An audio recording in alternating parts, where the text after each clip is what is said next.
इब्तिदाई इश्क है रोता है क्या, आगे आगे देखे रोता है क्या। लोगों ने कह दिया कि ये तो महज सोशल मीडिया प्लेटफॉर्म है, ये जमीन पर खुद को सस्टेन नहीं कर सकता। हम एक रियल एवेंजर दिखाने के लिए आए हैं कि जो जीता जागता रियल एवेंजर थे, हमें फिल्मों में देखने की जरूरत नहीं है, हमारी आंखों के सामने बोल रहा है। ये स्टूडेंट्स का मूवमेंट है, यूथ मूवमेंट है, ये यूथ मूवमेंट ही रहेगा। मगर ये सब करके सरकार अपना अहित कर रहे हैं। देश के आम छात्रों और जनता के पक्ष में खड़ी रहेगी या अपने कैबिनेट मिनिस्टर, एक भ्रष्ट मिनिस्टर, एक इनइफेक्टिव इनकेपेबल कैबिनेट मिनिस्टर को चाहती रहेगी सरकार इसको चुने। तो मतलब इस देश में हर छोटी छोटी चीज के लिए धरना ही देना पड़ेगा क्या? इस देश में लोगों को इतना भूखा मार रही है सरकार की, पानी भी इनको अब चिकन सूप की तरह नजर आ रहा है। किसी भी सरकार के लिए ये बहुत जरूरी है कि जवाबदेही मांगी जाए। युवाओं के भविष्य को लेकर सवाल खड़े किए जा रहे हैं, आपको लगता है वो सही सवाल है? आपको भी चिंता होती है? इन लोगों को लेफ्टिस्ट कहा जाएगा, कुछ दिन बाद इन्हें उग्रवादी या इन्हें ISI या चाइना से इनके संपर्क जोड़ दिए जाएंगे। कि ये कोई जाति कोई पार्टी की बात नहीं है, ये शिक्षा नीति की बात है। नहीं तो फिर बात सरकार पर आएगी कि ये सरकार ही निकम्मी है, ये प्रधानमंत्री निकम्मे है, ऐसी बात जरूर आएगी अगर इस शांतिपूर्ण आवाज को नहीं सुना गया।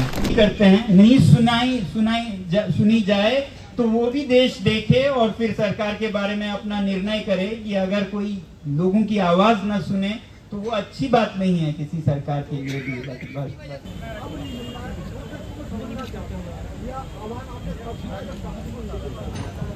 आवाज नहीं तब करके जो इंतजार कर रहे हैं कि शांतिपूर्ण तरीके छोड़ के लोग फिर कुछ और करें।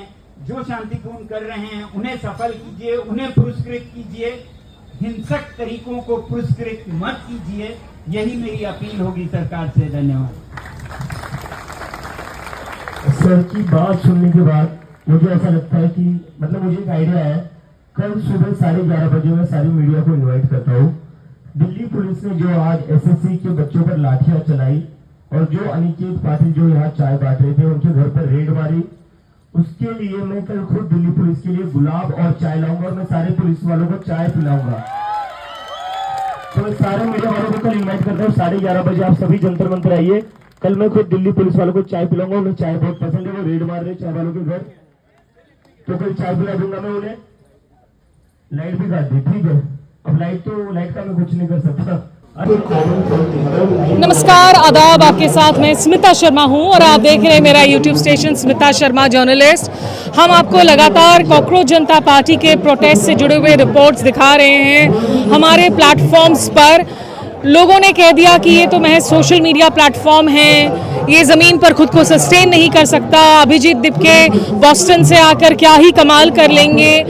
लेकिन ये भी सच्चाई है कि आज 10 दिन हो गए हैं, उससे ज़्यादा का वक्त अब होने लगा है, लेकिन CGP यहाँ जंतर मंतर पर टिकी है, झुकी नहीं है।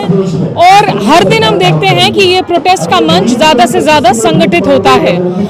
यहाँ पर बुजुर्ग भी आते हैं, बच्चे भी आते हैं। देखो एक छोटी सी बच्ची भी आई है यहाँ पर इंडिया का फ्लैग लेकर पीछे। हाय, नमस्ते, से हाय। क्या नाम है इनका? हानिया खान।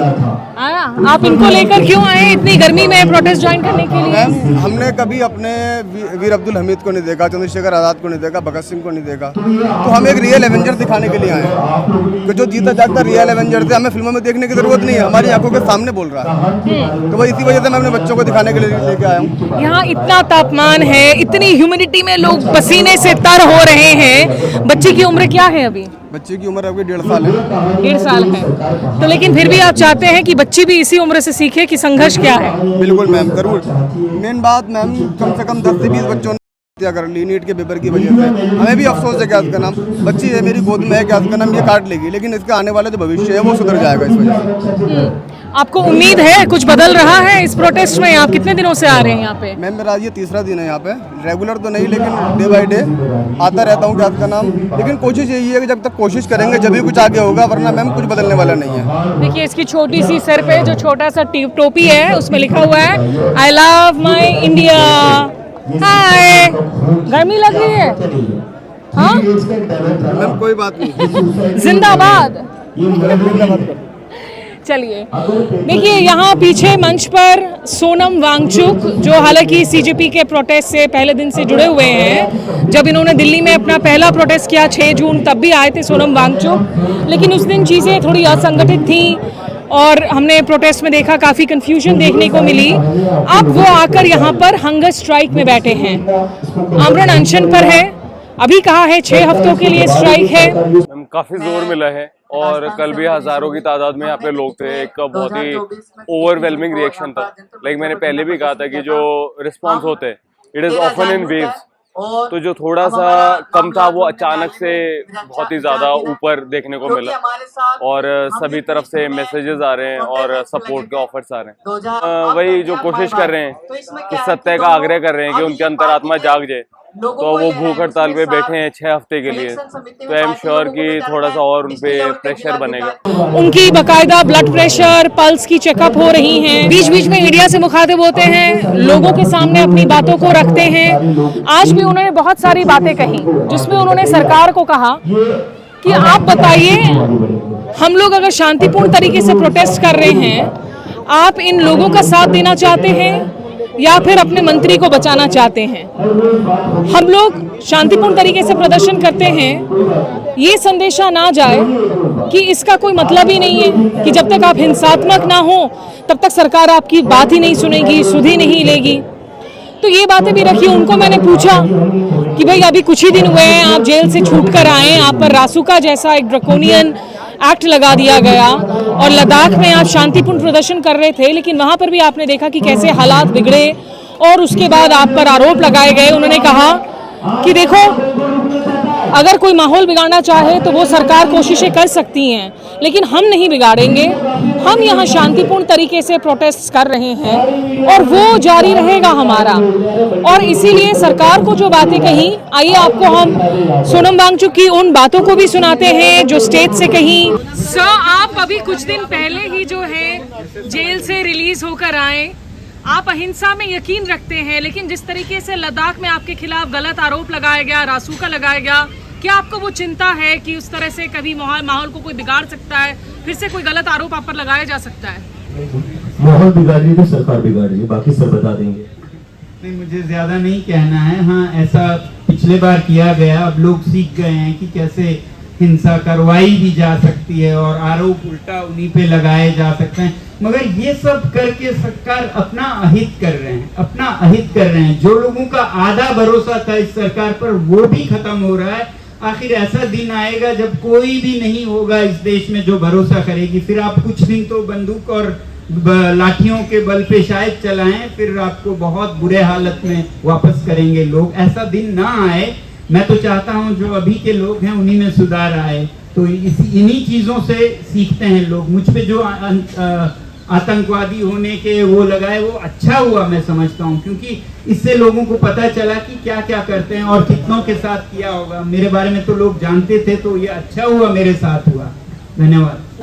एक वाहियात सी खबर वायरल करने की कोशिश की गई कि सोनम वांगचुक देखिए चिकन सूप पी रहे हैं, स्टील के फ्लास्क में कुछ पी रहे हैं। अभिजीत दिपके ने वो निकाल कर लोगों को दिखा दिया स्टेज से कि देखो इसमें पानी है। तो 11:30 बजे मेरी सारे मीडिया वालों से रिक्वेस्ट है, कल मैं दिल्ली पुलिस को यही जंतर मंतर पर चाय पिलाऊंगा। उन्हें जो चाय वाले उसके घर पर जाने में मजा आ रहा है, तो हम खुद उनके पास चाय लेकर जाएंगे कल। अभिजीत, आप लोगों को कल देर रात तक जो पोर्टेबल टॉयलेट्स वगैरह की दिक्कत हो रही थी, उसमें कुछ चेंजेस हुए हैं? अभी सुबह पोर्टल लगाने दिया है, लेकिन उसके लिए हम कल दोपहर से बोल रहे थे। दोपहर से बोलने के बाद भी कल रात को जब 2-2:30 बजे हमने धरना दिया, उसके बाद उन्होंने बोला आप पोर्टेबल टॉयलेट लगा सकते हो, अब अलाउड है। उसके पहले कहते थे अलाउड नहीं है। तो मतलब इस देश में हर छोटी छोटी चीज के लिए धरना ही देना पड़ेगा क्या? अभी पानी का, जैसे अभी आप कह रहे थे कि इलेक्ट्रिसिटी कट गया है, तो अभी पानी बिजली का क्या सिचुएशन? पानी बिजली का ये सिचुएशन की जो टॉयलेट बहुत ज्यादा खराब है। मुझे लगता है कि ये लोग जानबूझकर साफ नहीं करें या जानबूझकर उनमें पानी आने दे रहे। जब तक हम लोग आवाज नहीं उठाते या कंप्लेन नहीं करते, तब तक पानी आता नहीं। बहुत सारी फीमेल वॉलंटियर्स है, उनको वॉशरूम जाने में दिक्कत हो रही है। पानी तो पी रहे हैं ना, पानी तो पी सकता है इंसान। ऑरेंज जूस लिखा है, ये बोतल दिखाइए, मैं दिखाता हूँ। नहीं, वो स्टील वाली बोतल दिखाइए। एक सेकंड सर, थोड़ा एक वीडियो दिखा देते ना, एक सेकंड। इसको भी वायरल कर दीजिए आप लोग।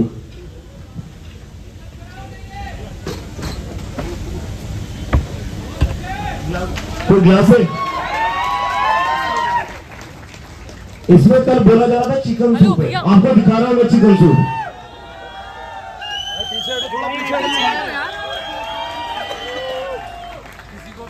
ये चिकन सूप है, किसी को टेस्ट करना, बड़ा टेस्टी है।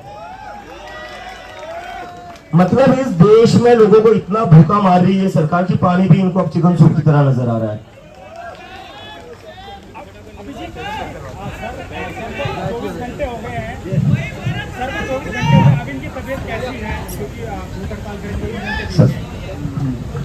धन्यवाद।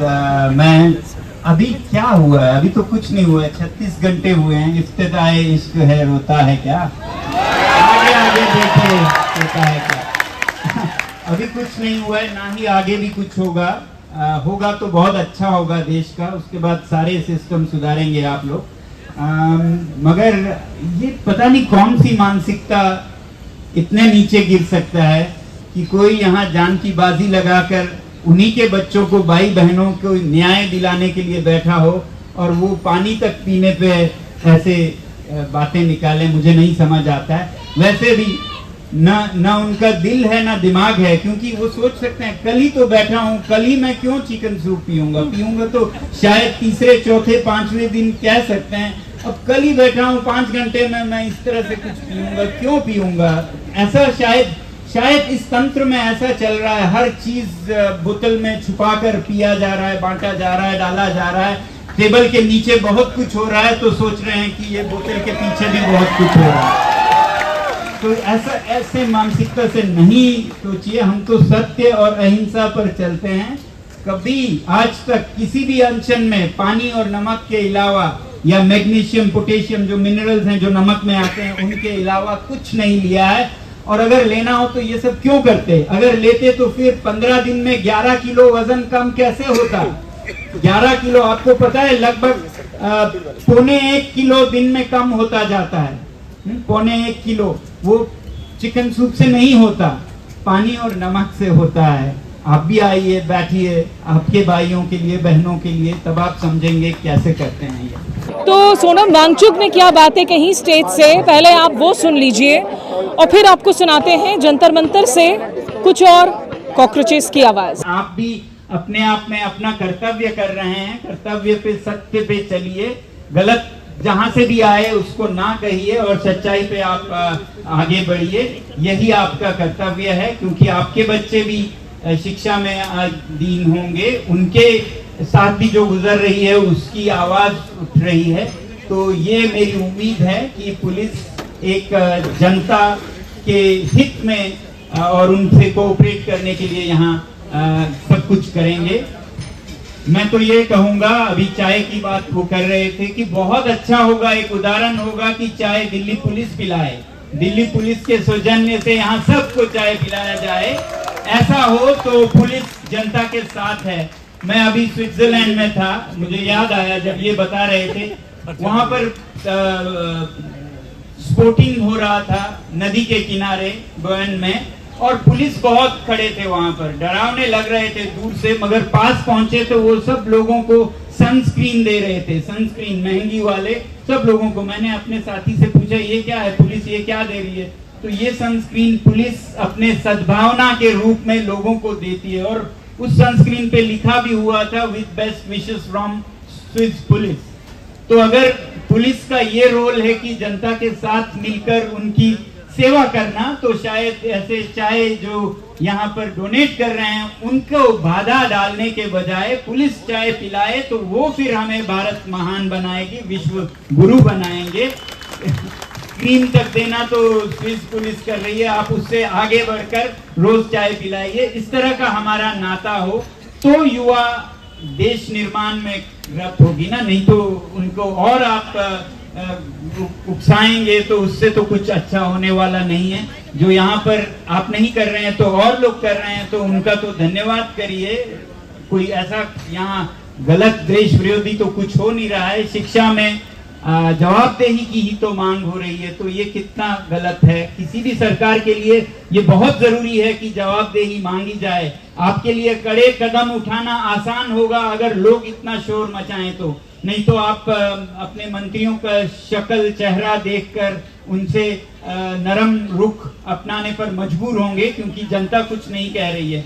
अब जनता इतने दिनों से इतना मेहनत से, इतने कष्ट में, गर्मी में, दिल्ली की जून जुलाई के गर्मी में अगर है, तो फिर आपके लिए तो ये और भी समर्थन है कि आप अच्छे कड़े कदम उठाइए। हमारी उम्मीद है कि मंशा आपकी भी अच्छी है, शिक्षा को सुधारना चाहते हैं, तो जो काम नहीं कर पा रहे हैं उनको हटाने में आपकी मदद होगी। अगर हम यहाँ पर बैठे हैं, शोर कर रहे हैं, तो उसे एक सकारात्मक रूप में देखिए और अच्छे कड़े कदम उठाइए। जिनको जिम्मेदारी लेनी है उन्हें उनसे लेनी दीजिए, नहीं तो फिर बात सरकार पर आएगी कि ये सरकार ही निकम्मी है, ये प्रधानमंत्री निकम्मे है, ऐसी बात जरूर आएगी अगर इस शांतिपूर्ण आवाज को नहीं सुना गया।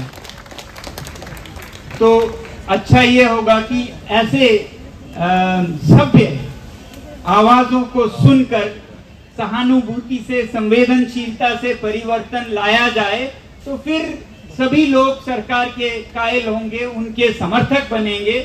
आपको तो समर्थन ही चाहिए होगा। और अगर आप अपना टफनेस, कड़ा रुख दिखाते हैं कि हम इनकी नहीं सुनेंगे, हम मंत्री नहीं हटाएंगे या इस्तीफा नहीं होगा, उनको हम इससे भी बेहतर कोई मिनिस्ट्री देंगे, करिए, मगर अपने ही नुकसान पे करिए। इसी तरह से लोगों का विश्वास आप पे कम होता जाएगा और आपको नकारेंगे, चाहे वो सरकार हो, चाहे प्रधानमंत्री हो। लोग आपको अपनाएंगे तब जब आप लोगों के पीड़ा को महसूस करेंगे और सही कदम उठाएंगे, और जो भी जरूरत है, चाहे वो इस्तीफा हो या फेरबदल हो, मगर तरक्की नहीं, प्रमोशन नहीं, आप लोगों के पीड़ा को समझ के ऐसे कदम उठाएं जिससे लोगों में भरोसा जागे कि अब कुछ अच्छा होने वाला है। जो अच्छे दिन की हम इंतजार कर रहे हैं, अब कुछ होने लगा है, ऐसा हमें यकीन दिलाइए। अगर नहीं दिलाते हैं तो उससे नुकसान आपका होगा, क्योंकि लोगों का सरकार से विश्वास उठ जाएगा और फिर लोग कहेंगे ये आप लोगों की शांतिपूर्ण तरीके काम नहीं आते हैं, यहाँ तो फिर हिंसक आंदोलन ही काम करते हैं। ऐसा उदाहरण हम सिद्ध नहीं करना चाहते हैं देश में। हम तो हर शांतिपूर्ण तरीके को आजमाना चाहते हैं, इससे पहले कि कोई कहे कि शांति की कोई जगह नहीं है, यहाँ कभी काम नहीं किया है, देखो आप लोग भी फेल हो गए हो। तो हमें फेल मत कराइए। मैं सरकार में जो भी हैं अधिकारी, प्रधानमंत्री से लेकर जो दिल्ली पुलिस के पीछे हैं, गृह मंत्रालय, गृह मंत्री, उन सब से कहूंगा कि आप नरम रूप से लोगों की पीड़ा को समझते हुए कदम लीजिए और हमें विश्वास दिलाइए कि आप अपने लिए नहीं हैं। ये कड़ापन तो आपके अपने लिए होगा, मगर लोगों के लिए हैं, तो वो एक संवेदनशील रूप आपको दिखानी होगी। यही उम्मीद हम करेंगे आने वाले दिनों में आप लोगों की आवाज, जो कि इतनी भारी संख्या में है। शुरू में कहा जा रहा था कि ये सिर्फ सोशल मीडिया अप्रोर है, उसके बाद आप देख रहे हैं दिनों दिन इतने संख्या 5-10 हजार में हर दिन 10 दिन से और शायद और महीना, जब तक संसद में इस पर बहस नहीं होती है तब तक चलता जाएगा। जिस तरह से आप देख रहे हैं, अब ये जमीन पर भी इतना है, अब तो मान जाइए कि ये लोगों की पीड़ा है। हम नहीं कहते हैं कि हम बहुत काबिल हैं इसलिए लोग आए हैं, नहीं, ये इसलिए आए हैं कि सब में दुख है, दर्द है, पीड़ा है। तो उस पीड़ा को समझिए। एक संवेदनशील सरकार लोकतंत्र में लोगों की पीड़ा समझे, नर्म दिली से, संवेदनशीलता से समझे, वो बहुत बड़ी महानता है। ये जो कड़ापन की तारीफ की जाती है, हम तो बहुत कड़े हैं, इस्तीफे नहीं होते, ये तो एक तानाशाही सरकार, एक टोटलिटेरियन रिजीम के कैरेक्टर्स हैं, कैरेक्टरिस्टिक्स हैं। ये एक लोकतंत्र के कैरेक्टरिस्टिक्स नहीं है। तो हम उम्मीद करेंगे कि आने वाले दिनों में हमें एक लोकतांत्रिक सरकार के रूप देखने को मिलेंगे, ना कि एक ऑटोक्रेटिक टोटलिटेरियन तानाशाही सरकार के। तो इसी उम्मीद के साथ मैं आप लोगों का धन्यवाद करता हूं कि आप लोगों तक, सरकार तक सच को ले जाने के लिए यहाँ आए हैं, यहाँ जो भी मीडिया आए हैं। उम्मीद करेंगे कि आने वाले दिनों में राष्ट्र के सारे संचार माध्यम, मीडिया जो भी हैं, वो इन बच्चों की आवाज सुनेगी। अब तो लेजिटिमेसी आप देख सकते हैं कितने दिनों से लोग इसके साथ जुड़े हैं। शुरू में इसे एक फ्लूक, एक अचानकन कुछ समझा जा रहा था। परिवार कर्जे में डूबा है और उन्होंने ये तय किया है कि जब तक प्रदीप को इंसाफ नहीं मिलता तब तक वो प्रदीप क्या नाम है आपका? अभिषेक। अभिषेक, आप क्या करते हैं? मैं एक आर्किटेक्ट हूँ, दिल्ली में ही रहता हूँ, दिल्ली में ही काम करता हूँ। अच्छा, आर्किटेक्ट है, तो आपकी क्या डेली की कहीं ऑफिस ड्यूटी होती है या आप अपने ही बॉस हैं? मैं किसी के साथ काम कर रहा हूँ, बट ऑफिस के बाद मैं हर दिन यहाँ पे आता हूँ। कुछ वॉलंटियर्स हैं, हम 4-5 लोग, हम हर दिन आके थोड़ी सफाई करते हैं। सो या अभी आजकल यही चल रहा है मेरा। ये क्यों लिया आपने ये डिसीजन? आप आके, मैंने देखा आप जैसे और भी दूसरे युवा हैं जो जमीन पर कुछ भी फेंका हुआ उसको उठाकर बाकायदा गार्बेज बिन में डाल रहे हैं। आई थिंक मूवमेंट को थोड़ी और मीनिंगफुल, मतलब because I generally like cleanliness and थोड़ा और मीनिंग देना मूवमेंट को, प्रोटेस्ट को, जो भी हम कुछ कर रहे हैं अगर रिस्पॉन्सिबिलिटी के साथ करें, it just adds more sanctity to it. Sorry, मेरे को सैंक्टिटी का हिंदी वर्ड नहीं पता, बट कहने का मतलब है संघर्ष को मीनिंग मिलता है। इससे एक बात ये मैंने रियलाइज की है, आज तो आई थिंक 9th या 10th डे है, आपने भी अगर आप हर दिन आपने नोटिस किया होगा कि आहिस्ता आहिस्ता लोगों में सेंसिटिविटी थोड़ी सी बढ़ रही है। उनको गार्बेज बैग्स दिख रहे हैं, उनको दिख रहा है आसपास क्लीनलीनेस हो रही है। तो मतलब ये प्रोटेस्ट सिर्फ एक मुद्दे पर नहीं है, सिविक जिम्मेदारी भी अपने आप में जो है एक मुद्दा है। 100%। जो रेजिग्नेशन या जो इनका मेन डिमांड है एजुकेशन मिनिस्टर का, that is just the start. The idea is to change the system, culture. हमें खुद रिस्पॉन्सिबिलिटी लेनी पड़ेगी। We need to be the change that we want to see. Basically long story short ये है, जो हम बदलाव चाहते हैं हमसे शुरू होगा, हमें करना पड़ेगा। और क्या ये जो कॉन्वर्सेशंस आप पिकअप कर रहे हैं, आपको लग रहा है लोगों में तो किस तरह की कॉन्वर्सेशंस हो रही है इस मूवमेंट को लेकर? क्या लोग फ्रस्ट्रेटेड नजर आ रहे हैं, डिसअपॉइंटेड नजर आ रहे हैं, कोई सिर्फ आउट ऑफ क्यूरियोसिटी आ रहा है? See, बहुत लोग आउट ऑफ क्यूरियोसिटी भी आ रहे हैं, but I think to answer that question की फ्रस्ट्रेशन या डिसअपॉइंटमेंट, बिकॉज मैं हर दिन ज्यादा दिन स्पेंड नहीं कर पाता यहाँ पे, come here only after work. तो जो भी 2-3 घंटे मैं यहाँ पे रहता हूँ, I see a lot of encouraged youth. Of course थोड़ी पेशेंस उनमें कम हो रही है, but this is the test. इसी के आगे, इसी को पार करना है। Hopefully things turn out for the good. मेरा नाम नेहा है, मैं जेएनयू में पीएचडी कर रही हूँ और मैं आईएसए की ऑल इंडिया प्रेसिडेंट हूँ। हम लोग यहाँ पे भूख हड़ताल पे इसलिए बैठे हैं क्योंकि और इसके अलावा जितने भी फॉर्म्स ऑफ प्रोटेस्ट हैं, चाहे वो मेमोरेंडम देना हो, मिनिस्ट्री ऑफ एजुकेशन को घेरना हो या इनडेफिनिट सिटिंग पे बैठना हो, अलग अलग शहरों में प्रोटेस्ट करना हो, हम सारे फॉर्म्स एग्जॉस्ट कर चुके हैं। और यहाँ पे इसलिए बैठे हैं इस चीज़ से बहुत वाकिफ होते हुए कि 48 डिग्री के टेम्परेचर में, इतनी भयंकर 80% ह्यूमिडिटी में यहाँ पे बैठना एक बहुत बड़ा हेल्थ रिस्क है। हम इस चीज़ से अच्छे से वाकिफ हैं, लेकिन जिस तरह से लगातार पिछले कुछ सालों में पेपर लीक हुए हैं, एग्जामिनेशन में ग्रेव मिसमैनेजमेंट हुए हैं, जिसका मतलब कोई एग्जामिनेशन नहीं होने के बराबर हो गया है। इस वक्त देश में 13,000 स्टूडेंट्स हर साल अपनी जान लेते हैं और नीट के पेपर लीक के बाद सिर्फ नीट के पेपर लीक के बाद ही 22 स्टूडेंट्स ने अपनी और हर रोज ये आंकड़ा बढ़ता हुआ जा रहा है। तो ये 22 स्टूडेंट्स 40 में न बदल जाए, 80 में न बदल जाए, इसलिए जरूरी है कि कोई वो स्टेप ले कि यहाँ पे बैठ करके एक इनडेफिनिट सिटिंग हम लोग करें और सरकार को मजबूर करें कि या तो आप अपने कैबिनेट मिनिस्टर, शिक्षा मंत्री धर्मेंद्र प्रधान की अना बचा लीजिए। अपने भाजपा के इतिहास में कोई भी इस्तीफे नहीं होते हैं। इस गैर लोकतांत्रिक और फ्रैंकली तानाशाही रवैये को बचा लीजिए, डिफेंड कर लीजिए, या आप इस देश के आम छात्रों और नौजवानों की मांग कि इस देश का भ्रष्ट शिक्षा मंत्री, वो व्यक्ति जो 22 स्टूडेंट्स की सांस्थानिक हत्या के लिए डायरेक्टली जिम्मेदार है, इस पूरे एजुकेशन सिस्टम में जो सड़न है उसके लिए डायरेक्टली जिम्मेदार है, उस व्यक्ति का इस्तीफा।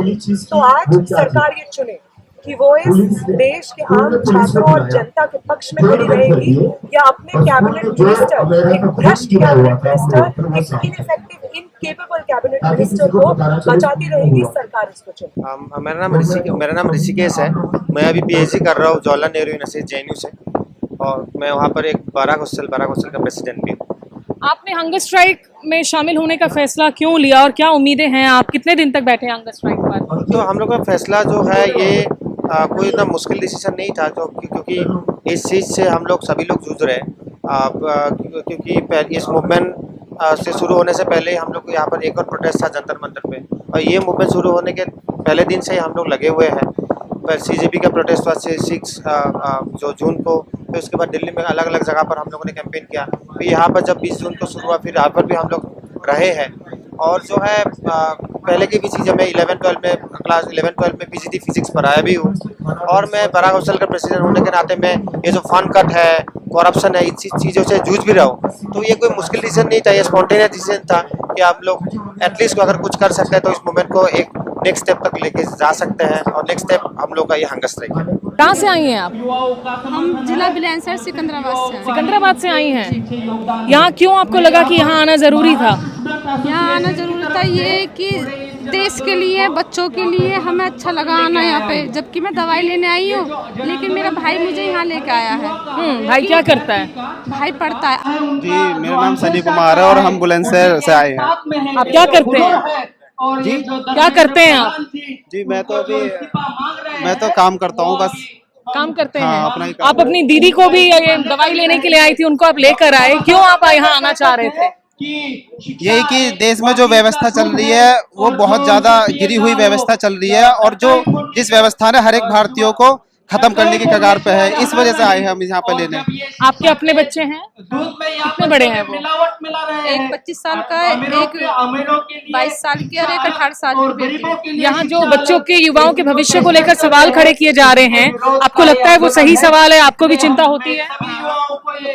होता है, बहुत होता है। तो इसका कोई असर होगा आपको लगता है मूवमेंट का? इसका असर तभी होगा जब ये आंदोलन केवल स्टूडेंट का आंदोलन न रहे, देशव्यापी आंदोलन बने। क्योंकि ये आंदोलन को सिकोड़ दिया गया, सिरिंग कर दिया गया। किस लिए? क्योंकि हमारी जो 80% जनता है वो ये सोचती है कि आंदोलन केवल नीट के बच्चों का आंदोलन है, और ये आंदोलन कुछ दिन में, मैं कहता हूँ कि सोनम वांगचुक जी भूख हड़ताल पे हैं या अभिजीत भाई आंदोलन है, तो ये आंदोलन को मौजूदा सरकार पूरी तरह से खत्म करने के लिए, जैसे बाज की नजर होती है ना, उस तरीके से लगी हुई है। इन लोगों को लेफ्टिस्ट कहा जाएगा, कुछ दिन बाद इन्हें उग्रवादी या इन्हें ISI या चाइना से इनके संपर्क जोड़ दिए जाएंगे। हमारे जो बहुसंख्यक समाज है भारत का, वो सोचेगा कि आंदोलन जो है देश विरोधी जो संलिप्तता है उसमें लगा हुआ है। तो सबसे पहले इस आंदोलन को जन जन भारतीयों के पास पहुंचाया जाए, चाहे वो मजदूर सही, उसका अपना इश्यू है, स्टूडेंट सही, उसका अपना इश्यू है, कामगार सही, उनके अपने इश्यू है, किसान है, उनके अपने, सबके इश्यूओं को मिक्स करके यहाँ इस आंदोलन में रखा जाए, ना कि केवल नीट के लिए।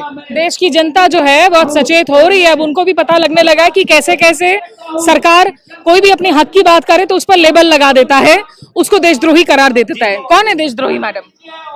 हर किसी को देशद्रोही बना देती है सरकार। बनाई देती है, बताओ क्या बनाई देती है? हाँ। जो यहाँ लोग आ रहे हैं वो देशद्रोही है? नहीं, वो क्यों होंगे? जो गलत है वो गलत ही है, जो सही है वो सही है। कोई भी जाति सही, कोई भी जाति सही। हम ये नहीं कह रहे कि हम हर किसी को गलत बना। एक मिनट, हम किसी को, हर किसी को नहीं, जो गलत है वो गलत है, चाहे वो हिंदू हो या मुसलमान हो, सिख हो या कोई भी हो। बताइए। मैं ये कह रहा हूँ, सोनम वांगचुक जी है यहाँ पर, इन्हें भी देशद्रोही बता दिया था गवर्नमेंट ने। ये गवर्नमेंट गलत कर रही है। पिछले चुनाव में, लोकसभा में हमने ये देखा, यूपी के अंदर पेपर लीक का मुद्दा उठा था, बच्चों के अंदर गुस्सा था, इन्हें नुकसान उठाना पड़ा है सरकार को।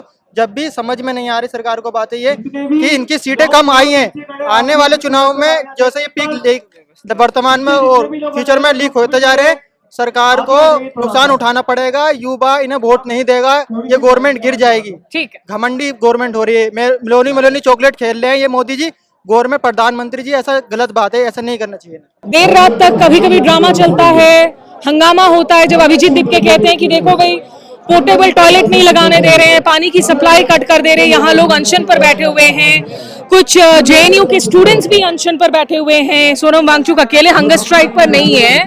और यहाँ देखिए स्लोगन लेकर आए हैं, once a wise man said, घर पर बैठ के रील्स रिपोस्ट करके क्रांति नहीं आएगी। मेरा नाम अजय कुमार झा है, मैं सेना से रिटायर्ड भी हूँ, एक समाज सेवी भी हूँ, और आज भारत भविष्य के लिए, भारत के बच्चों के लिए आज जंतर मंतर पर इनका साथ देने आया हूँ। जो शिक्षा में बारंबार भ्रष्टाचार हुई है, शिक्षा में बारंबार एक्सपोज हुए हैं सरकार। अजय जी, आप कहाँ से हैं? सेना में किस रेजिमेंट में थे आप? देखिए, कुछ चीज़ तो प्राइवेसी होती है, लेकिन मैं कहना चाहूँगा वो बिहार रेजिमेंट आप देख सकते हैं ना, लिखा हुआ है, ठीक है।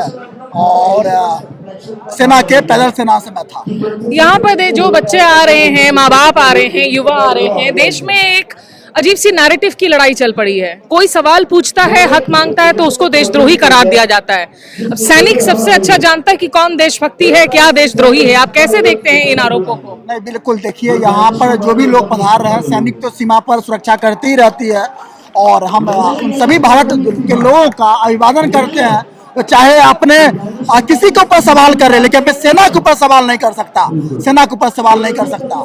लेकिन आज जिस तरह सैनिक बॉर्डर पर संग्राम करता है, आज उसी तरह हम देख रहे हैं जंतर मंतर पर भी शिक्षा के लिए लोग संग्राम करने आ रहे हैं। और मेरा सभी से निवेदन है, देखिए ये कोई जाति कोई पार्टी की बात नहीं है, ये शिक्षा नीति की बात है, शिक्षा नीति की बात है। इसमें तो मैं कहता हूँ बीजेपी को भी लोग को आना चाहिए, हिंदू को भी आना चाहिए, मुस्लिम को भी आना चाहिए, ताकि शिक्षा से सभी लोग प्रभावित हैं, सभी लोग इससे वंचित हैं।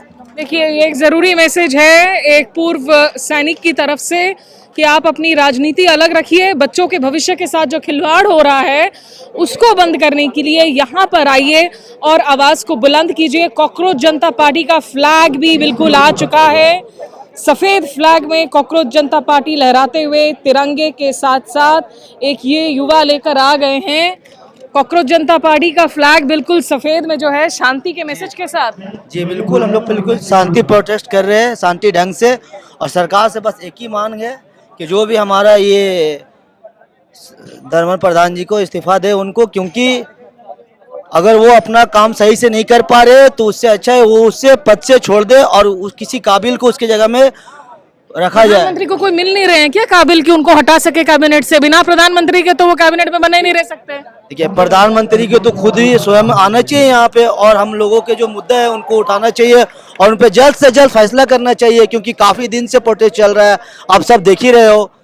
और क्या है कि कुछ भी ऐसा कोई भी गैर कानूनी काम हम नहीं कर रहे, अपने हक के लिए बात कर रहे हैं और देश हित के लिए बात कर रहे हैं, क्योंकि आज जो भी हो रहा है देश पे बिल्कुल सही नहीं चल रहा है। कोई भी एक डायपर लीक नहीं करता। अब जैसे कि हम लोगों ने डायपर भी प्रोटेस्ट किया था हम लोगों ने, तो एक डायपर लीक नहीं कर रहा लेकिन ईद के पेपर लीक कर जा रहा है। तो क्या हो रहा है कि क्या सिस्टम है ये, क्या सिस्टम है? बस सिस्टम को लेकर सब थक गए हैं। ये देख लो, झंडा दिखा दो एक बार ठीक से, कॉकरोच जनता पार्टी। चलिए, हमेशा की तरह जंतर मंतर से कुछ आवाजों को, कुछ रंग को समेटने की हमने कोशिश की। पीछे मंच पर आशुतोष राका, अभिजीत दिपके लगातार लोगों से इंटरेक्ट कर रहे हैं, बीच बीच में माइक देते हैं लोगों को कि आप लोग आकर अपनी आवाज़ों को उठाएं। कुछ नीट के स्टूडेंट्स, कुछ पेरेंट्स, कुछ इमोशनल तस्वीरें भी देखने को मिल रही हैं, रिलीजियस यूनिटी की तस्वीरें भी। कॉकरोच जनता पार्टी का ये मूवमेंट जारी है। सोनमला यानी कि सोनम वांगचुक का हंगर स्ट्राइक जारी है, स्टूडेंट्स उनके साथ बैठे हैं। देखिए, एक चाचा जी भी बैठे हुए हैं यहाँ पर बड़ी खामोशी के साथ में। तो अभिजीत दिपके मंच पर बोल रहे हैं डेमोक्रेसी में जनता की चलती है, जनता की चलेगी या नहीं, ये सरकार सुनेगी या नहीं, या फिर इस डेमोक्रेसी में सिर्फ मोदी जी की चलेगी, जनता की नहीं चलेगी। ये सारी बातें जो हैं अभी भी सवाल बनकर यहाँ पर मौजूद हैं। दिल्ली के जंतर मंतर में कॉकरोच जनता पार्टी के इस प्रोटेस्ट साइट से मैं स्मिता शर्मा।